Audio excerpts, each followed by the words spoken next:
데일리 브리핑. 오늘은 임춘택 회계법인의 대표이신 임춘택 CPA와 함께하는 날입니다. 어서 오십시오. 예, 안녕하십니까. 최근에 이 바이든 행정부가 또다시 학생 융자 탕감 프로그램을 발표했습니다. 그 내용은 어떻게 되나요? 뭐가? 탕자 융자 이 탕감 프로그램 학자금. 이게 Student Loan Forgiveness. 어허. 영어로 말하자면 탕감해 준다는 거죠. 네. 예, 융자가 있는 상태에서 일부 10,000불, 20,000불을 깎아줘 버리는 거죠. 아니 그러니까 뭐 지난번에도 뭐 계속해서 탕감해 준다 그랬잖아요. 그것이 계속적으로 일어나고 있죠. 이게 이제 선거철이 되면은 더 심해지고 더 심해지는 거예요? 더 그 규모가 커져 버리고. 왜냐하면은 학생뿐만이 아니라 그 부모도 즐길 일이죠. 아 그럼요. 뭐 정부가 예산이 있냐 없냐는 것은 그런 너무 거창한 이야기고 나에게 혜택이 되어 있으면 내가 왜 지지하는 우리 애들 학교 다닐 때는 이런 게 없다가 왜 요새 와서 이렇게 저도 저도 마찬가지입니다. 저희는 그 국립대학을 보내가지고 월급 받고 보냈습니다. 아, 네. 돈이 없어서 그랬어요. 맞아요. 네. 그런데 학생 융자 그 탕감 프로그램요. 모든 학생에게 해당되는 건 아니지 않아요? 그게 조건이 이제 있죠. 아까 이제 좀 뒤에 말씀드리겠습니다만은 유헌적인 요소가 있기 때문에 예. 일반적으로 누구든지 20,000불씩 탕감해줘. 그러면은 그 유헌적인 요소가 있어요. 왜? 의회의 허락을 받지 않고 행정부가 마음대로 하려면은 삼권 분립에 위반돼 있지 않느냐. 안 된다 그것은. 그 대신 특수하게 어떤 목적을 두고 탕감을 해주는 것은 가능하다. 그래서 이번에도 두 가지의 큰 이슈를 가지고 했어요. 우리 융자를 하는데 내 소득에 비례해서 융자금을 갚는 제도가 어디가 있습니까? 근데 당신 지금 현재 얼마 법니까? 가족 수가 몇입니까? 그렇게 계산해 가지고 내 융자금을 결정을 해줘요. 네. 그러니까 오래 갈 수도 있고 한참 오래 가다 보면은 면제도 받을 수도 있고 그런 혜택을 주는 프로그램이 이번에 약 한 445억 불 정도를 예상을 하고 있고 두 번째로는 이제 공무원들이나 특수 직종들은 급여가 적다고 보지 않습니까? 네. 일반 사기업에 비해서. 그러니까 그런 특수한 그룹 예를 들자면 뭐 소셜 워커랄지 또 그 교사랄지 그다음에 특수 분야에서 근무하고 있는 너스랄지 간호원이랄지 정부 공무원들 정부에서 일하는 어터니들 이게 바깥에 나오면 굉장히 돈을 많이 벌 수 있는 사람들이 공무원으로 있었기 때문에 보상적인 차원에서 탕감을 해주겠다 하는 것이 약 한 500억 불 정도. 아니 그러니까 그 지금 말씀하신 그런 직업을 가지고 있는 사람들이 학생 생활을 할 때 지었던 빚을 탕감해 준다는 그런 거예요? 이야기죠. 그 사람들의 자녀가 얘기 아니라 아니요. 그 사람이 학교 다녔을 때 빚진 돈을 탕감해 준다. 그래서 그래도 스페시픽하게 어떤 구체적으로 탕감을 해주는 것이니까 유현이 아니다. 그러니까 유현이라고 한 것은 일반론적으로 탕감해 주는 것은 국회의 허락도 안 받고 행정부가 마음대로 해. 그건 헌법에 위반돼. 그러니까 이제 행정명령으로 입법부, 행정부, 사법부가 각각 동일하다고 생각하지만 그 중에서 행정부가 제일 힘이 세지 않습니까? 네. 예를 들자면은 대법원장도 임명을 누가 합니까? 물론 상원의 어프로를 받아야 되겠지만은 대통령이 하는 거거든요. 근데 대통령의 행정명령은 거의 법이나 마찬가지일 정도로 많이 힘을 쓰고 있어요. 대통령이 왕이에요. 왕이죠. 그러니까 이런 상황에서 여기에 표가 왔다 갔다고 생각한다면은 어마어마하게 그 사람들이 신경을 쓸 수밖에 없죠. 뭐 당신네들이 대법원에서 안 된다고 그래? 그럼 방향을 쓱 틀어가지고 우리는 계속 하겠어. 이러한 예산도 있어. 네. 그러니까 이번에 또 이게 지금 코비드 19 때문에 서너 번씩 굉장히 큰 규모로 했고 이번에 맞아요. 또 한 거예요.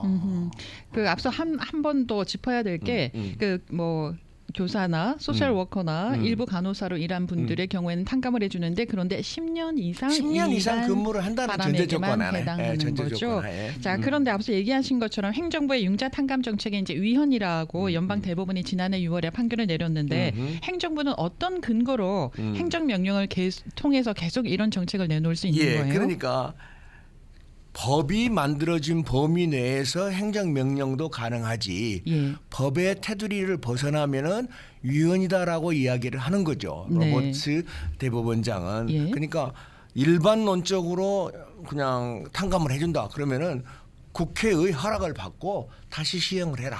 그러면 행정명령이라는 그 툴을 사용하는 것 자체가 법에 예. 법이 모든 조건을 맞춰져 있는 명령을 내릴 수가 없으니까 규정을 만들 수가 없으니까 큰 규정은 만들어 놓고 나머지는 행정명령을 통해서 그러니까 대통령을 의회를 피해가기 위한 수단이 네. 그렇죠. 그러니까. 그렇다고 봐야죠. 앞으로도 계속 나올 수도 있겠네요. 나올 수도 트럼프 있죠. 대통령 때부터 지금 계속 바이든 나오는 올 거죠. 때까지 계속 이걸 많이 써먹잖아요. 지금. 그래서 그러니까요. 예비비를 항상 굉장히 많이 가지고 있죠. 왜냐하면은 그러한 특별한 돈을 쓸 수 있는 기관은 어디냐면 예비비를 전용해서 쓸 수 있으니까 정부는 힘과 돈이 있으니까 예를 들면 의회가 뭐라고 해도 일반이면은 대법원에서 판결 내리면은 그냥 다들 따라가지 않습니까? 네. 근데 여기는 그러지를 못하더라고요. 네. 그러니까 이게 여소야대기 때문에 이렇게도 행정명령을 많이 써먹을 거야. 그럴 수 있죠. 그렇죠. 왜냐하면은 법을 만들어 가지고나 아니면 교정하거나 정정을 하려고 할 경우에는 지금 의석수가 민주당이 부족하면은 부족하니까. 의회를 통과할 수가 없으니까 그러니까요. 우회전으로 네. 해가지고 나갈 수 있고 대개도 1987년도에도 어마어마한 대사면이 있었습니다. 법적으로 사면을 해주라는 게 아니라 행정명령으로 사면을 한 겁니다. 네. 그때 수백만 명이라는 분들이 불법 체류해서 체류 신분을 가졌던 아마 제일 많이 혜택을 받았던 맞아요. 사면 1987년도에 있었던 일입니다. 그때 정말 이민 변호사들 신났었죠. 돈을 그냥 막 맞아요. 긁었죠. 긁었죠. 네. 아니 그 이 학생 융자금은 예를 들어서 파산 신청할 때 탕감이 됩니까? 그러니까 일반적으로? 그러니까 내가 보면은 일반 논과 특수한 논인데 2021년 7월 달에 연방 항소법원에서 보통 그 이전까지는 스튜던트로는 정부 융자야. 그러니까 당신네들이 뱅크럽시라도 이 뱅크럽시에 해당이 안 돼라고 나왔는데 항소법원에서 특수한 사정이 있으면 해줘라. 네. 라고 판결이 나왔어요. 그래서 지금도 일반론으로는 변호사님들이 뭐 안 된다고 좋으신 분들이 하죠. 얘기했지만은 네. 일반적으로 그 학생 융자 정부 융자는 안 됩니다라고 이야기를 하지만 네. 그걸 프로브를 해줘야 될 것 아닙니까? 내가 소득이 이렇습니다. 가족이 이렇게 많고 어머니가 지금 이렇게 병원비가 많이 들어가고 나 도저히 못하겠습니다. 예를 들면은 그 학자금 융자를 내가 갚을 수가 없습니다. 그러니 이번에 내가 뱅크럽시를 하는데 이것도 탕감해 주세요. 크레딧 카드 같은 것은 묻지 마라 다 묻지 탕감이 마라. 탕감이 다 되잖아요. 되죠. 그 탕감이 된 것에 비하면 여기는 좀 타이트한 조건을 많이 걸어가지고 그러니까 제가 보기에 변호사님한테 잘 부탁해가지고 잘 설명을 하면은 그 대신 그 백업 서류는 있어야 되겠죠. 내가 총 보는 게 이겁니다. 그 어필하는 거는 변호사를 통해서만 해야 되는 건가요? 왜냐하면 뱅크럽시를 할 때 변호사를 통해서 하니까 맞아요. 그 과정에서 네. 내가 이러이러한 지금 정부 학생 융자가 있는데 이것 때문에 내가 못 살겠습니다라는 걸 프로브를 해주면 케이스 바이 케이스로 케이스 바이 케이스로 되는구나. 되는 거죠. 된다고 지금 나오고 있죠. 네. 세금도 그게 가능한가요? 세금도 파산 신청을 해도 세금은 면제가 안 되는 세금 거잖아요. 면제가 안 되죠. 그것도 그 대신- 결이 잠깐 그 대신- 들어갔습니다만. 채권을 추심하고 정부에 내야 될 돈을 못 냈을 경우에는 뭐 레비를 붙인다, 뭐 여러 가지 행사를 많이 돈을 받기 위한 행사가 잠깐 중지가 될 수 있다는 것이지 탕감이 되는 것은 아니다. 그렇게 봐야 됩니다. 세금 문제는. 네. 자, 이게 이제 선거철이 되면 이런 프로그램이 행정명령을 통해서 나오잖아요. 이번에도 좀 그런 듯한 느낌이 없잖아 있는데 이건 매번 기대해도 괜찮을까요? 매번 선거 때마다. 아까도 이야기했지만은 네. 정부가 현재 양쪽 정부가 그러니까 네. 민주당이나 공화당이나 정권을 잡아야 된다는 목적에서는 예. 수단과 방법을 가리지 않아요.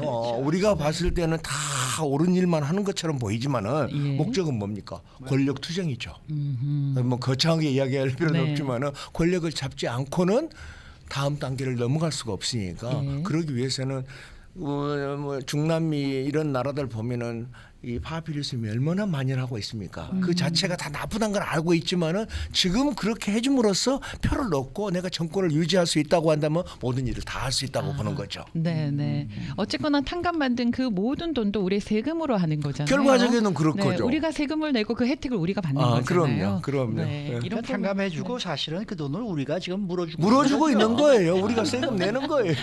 네, 맞습니다. 아, 우리가 이러고 살아요. 그래요. 그러게 말입니다. 오늘 말씀 잘 들었습니다. 예, 감사합니다. 네, 감사합니다. 지금까지 임춘택 회계법인 대표이신 임춘택 CPA와 함께했습니다.